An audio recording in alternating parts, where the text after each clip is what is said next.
बिस्मिल्लाहिर्रहमानिर्रहीम नहमदु व नसल्ली अला रसूलिल करीम अम्मा बाद।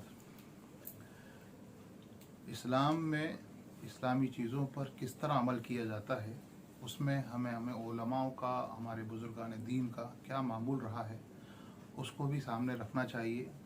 उनके हालात और उनकी सीरती ज़िंदगी मालूम करके हम ये समझ सकते हैं कि किस चीज़ को किस तरह अमल किया जाए और कौन सा फ़र्ज़ किस तरह अंजाम दिया जाता है। चुनांचे रमज़ान मुबारक में मौलाना खलील अहमद साहब रहमतुल्लाह अलैह का मामूल बयान किया जाता है। हज़रत मौलाना खलील अहमद साहब नव्वरल्लाहु मरकदहू को मुतअद्दिद रमज़ानों में देखा है कि बावजूद कमज़ोरी के और बुढ़ापे के मगरिब के बाद नवाफिल में रमज़ान के दिनों में सवा पारा पढ़ना या सुनाना और उसके बाद आधा घंटा खाना वगैरह ज़रूरियात के बाद हिंदुस्तान के क़याम में तकरीबन 2 घंटे तरावी में खर्च होते थे और मदीने पाक के क़याम में तकरीबन 3 घंटे इशा और तरावी से फरागत होती। उसके बाद आप हस्ब इख्तिलाफ मौसम 2-3 घंटे आराम फरमाने के बाद तहज्जुद में तिलावत फरमाते। सुबह से निस्फ़ घंटा कबल सहरी तनावुल फरमाते। उसके बाद सुबह की नमाज तक कभी हिफ्ज़ तिलावत फरमाते, कभी औराद वज़ाइफ में मशगूल हो जाते। इसफार यानी चांदनी में सुबह की नमाज पढ़कर इशराक तक अल्लाह तबारक ताला का ध्यान करते, मुराकबा करते और इशराक के बाद तकरीबन 1 घंटा आराम फरमाते।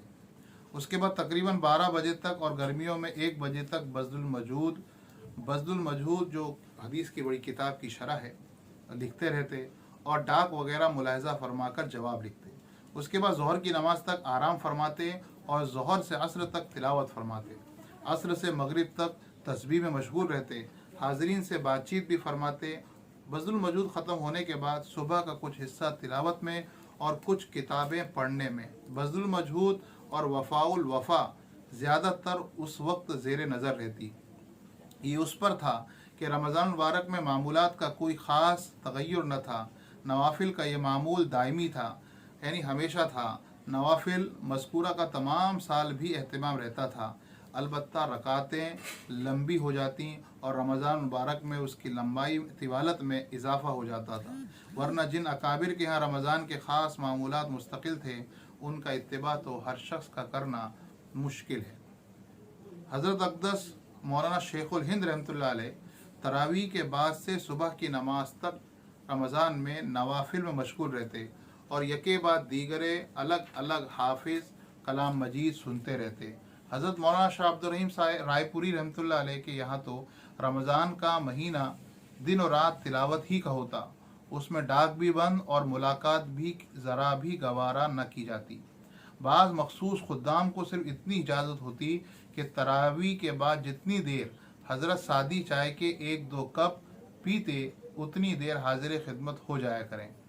बुज़ुर्गों के मामूलात इस वजह से नहीं लिखे जाते कि सरसरी निगाह से उनको पढ़ लिया जाए, सुन लिया जाए या कोई बड़ा तफरीही जुमला सुभान अल्लाह, अल्हम्दुलिल्लाह, माशाअल्लाह कह दिया जाए, बल्कि इसलिए है कि अपनी हिम्मत के मुआफिक उनका इत्तिबा किया जाए और जितना हो सके उसका एहतमाम करने की कोशिश की जाए कि हर लाइन अपने मखसूस इम्तियाज़ात में दूसरे से बड़ी हुई है। जो लोग दुनिया की मशगूलियों से मजबूर नहीं हैं, क्या ही अच्छा हो कि 11 महीने ज़ाय करने के बाद 1 महीना मर मिटने की कोशिश करें। मुलाजिम, नौकरी पेशा लोग हजरात जो 10 बजे से 4 बजे तक दफ्तर में रहने के पाबंद हैं, अगर सुबह से 10 बजे तक कम अज़ कम रमज़ान मुबारक का महीना तिलावत में खर्च कर दें तो क्या परेशानी है। आखिर दुनियावी ज़रूरियात के लिए दफ्तर के अलावा औकात में से वक्त निकाला ही जाता है और खेती करने वाले तो न किसी के नौकर न औकात की तब्दीली में उनको किसी की ऐसी पाबंदी कि उसको बदल न सकें या खेत पर बैठे बैठे तिलावत न कर सकें। और ताजिरों के लिए तो इसमें कोई परेशानी नहीं कि इस मुबारक महीने में दुकान का वक्त थोड़ा सा कम कर दें या कम अज़ कम दुकान ही पर तिजारत के साथ साथ तिलावत भी करते रहा करें कि इस मुबारक महीने का कलाम इलाही के साथ बहुत ही ख़ास मुनासबत है। इसी वजह से उमूमन अल्लाह ताला शानू के तमाम किताबें इसी माह में नाजिल हुई। चुनांचे कुरान पाक लोहे महफूज से आसमान दुनिया पर पूरा का पूरा इसी महीने में नाजिल हुआ और वहाँ से हस्ब मौका थोड़ा थोड़ा 23 साल के अरसे में नाजिल हुआ। اس کے علاوہ حضرت ابراہیم علیہ نبینا علیہ الصلوۃ والسلام کے صحیفے اسی ماہ کے یکم یا 3 تاریخ کو عطا ہوئے۔ حضرت داؤد علیہ السلام کو زبور 18 یا 12 رمضان کو ملی۔ حضرت موسیٰ علیہ السلام کو تورات 6 رمضان کو عطا ہوئی، اور عیسیٰ علیہ السلام کو انجیل 12 یا 13 رمضان کو ملی، جس سے معلوم ہوتا ہے کہ اس ماہ کو کلام الہی کے ساتھ خاص مناسبت ہے۔ اسی وجہ سے تلاوت کی کثرت اس مہینے میں منقول ہے اور مشائخ کا معمول بھی ہے۔